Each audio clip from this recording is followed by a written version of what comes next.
Imagine this. You wake up on a cold winter morning and get ready to begin yet another workday. As usual, you hop onto the bus that takes you to the mine. It's dark outside.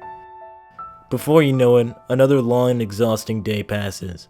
You finish your shift and the bus drops you back home. It's dark again. But don't worry, you didn't miss anything. There was never any light outside. The sun does not rise here during the winter. Not that it would have mattered much anyways, having been stuck underground in the mines all day.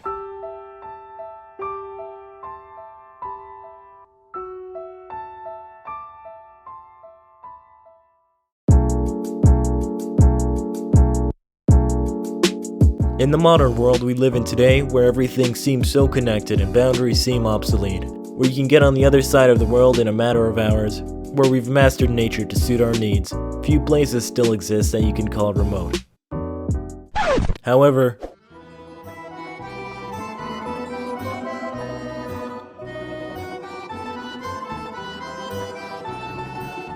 Siberia is one of those places that come to mind. Vast and desolate, well known for its emptiness and isolation, spanning from the Ural Mountains in the west all the way to the Pacific Ocean in the east, making up more than 3/4 of Russia's entire territory. It is so big, in fact, that Siberia alone is bigger than the whole of the United States. But despite being so massive, it is one of the most sparsely populated regions on the planet, with an average population density of 3 inhabitants per square kilometer. And deep into the Siberian tundra, 2,900 kilometers away from Moscow, lies the mining city of Norilsk, home to roughly 175,000 people, holding the title of the northernmost city in the world. Population-wise, it is comparative in size to Osnabrück or the entire nation of Samoa. However, Norilsk is more similar to Samoa than it is to Osnabrück. Osnabrück being a city in northwest Germany, while Samoa is an island in the middle of the Pacific. That is due to the remoteness of it. Even though Norilsk is inland, it feels pretty much like an island.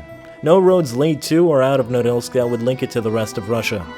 However, there is one road and a freight railway that leads to the port town of Dudinka 90 kilometers away, one of the only 2 ways in or out of the city. Being so far north, Norilsk is situated in the Arctic Circle. It is covered with snow for about 2/3 of the year. For 65 days in the summer, the sun never sets, and for 45 in the winter, it never rises. In such conditions, the port freezes in the winter. The average temperature here in January being negative 30 degrees Celsius, thus limiting one of Norilsk's only connections to the outside world. However, this dependence on the port was observed. There were plans for a railway system to be constructed during Stalin's reign, linking the city to the Northern Railway and basically to the rest of Russia. This would have made Norilsk more accessible and different of the time of year, thus greatly reducing the isolation it is associated with. This was part of a grand design of Joseph Stalin, to span a railroad across northern Siberia to reach the Soviet Union's easternmost territories and to export raw materials out of Norilsk indifferent of the time of year, whether or not the port was frozen. This newly constructed railway system was to link Norilsk to Vorkuta, another Siberian town, and it would have been almost 1,300 kilometers long. But construction ended shortly after Stalin's death in 1953 and the railway was never finished, even to this day. The other option in or out of Norilsk would be the LAKEY airport, a former Soviet air base built during the Cold War. It was initially thought of as a staging base for bombers rather than an airport to serve the civilian population, but it later opened up, basically making it the main gateway to the city due to the unreliability of the port during the winter months.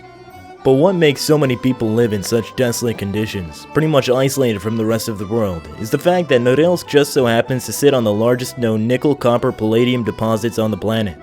These mineral deposits in the area had been known for 2 centuries before the city was founded, but the story begins in 1935 when the Soviets saw the opportunity to extract and process the ore, and thus Norilsk was founded, giving birth at the same time to the world's largest mining and metallurgy complex. As if the social isolation wasn't enough though, this massive exploitation eventually led to an even bigger problem.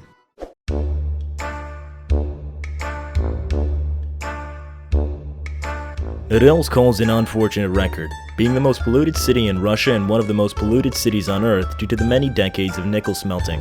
Norilsk alone accounts for 1% of the global sulfur dioxide emissions.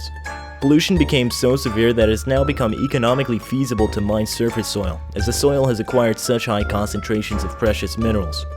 The life expectancy of a local resident is 10 years shorter than the Russian average, as well as being subject to increased levels of respiratory diseases and a cancer rate 2 times higher than the rest of Russia. After the fall of the Soviet Union, most of Russia's state-owned assets have been subject to large-scale privatization.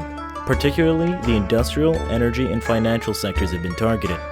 The Norilsk Combine, as it was called, formerly owned by the state, has been subject to this as well, and had been acquired by the newly formed Norilsk Nickel Company in 1993.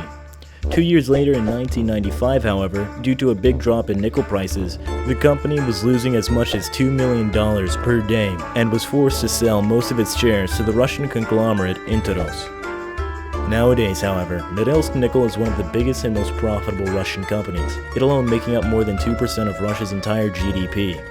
There's not much the average resident can do to combat the extreme pollution, as the majority of people who call Norilsk their home are also employed by Norilsk Nickel, and any protesters would more than likely lose their jobs. The government is also unlikely to get involved in this issue due to the huge amounts of money that Norilsk Nickel brings in. Nobody forces these people to live in such dreadful conditions, but a motivating factor for a lot of them are the salaries they earn, sacrificing their health in exchange for money. The average pay for working a dead-end job in the mine is upwards of $1,000 per month, and workers enjoy 2 to 3 months of vacations per year. For comparison, the average salary in the rest of Russia as of October of 2019 is only $700. On the bright side, however, steps have been taken to combat the pollution. In 2017, Norilsk Nickel announced that it had invested $14 billion in a major development program aimed at reducing sulfur dioxide emissions in Norilsk by 75% by 2023. Along with this, a 950-kilometer-long communications cable was laid in 2017, linking Norilsk to the internet. Before this, internet was only available via a slow satellite connection.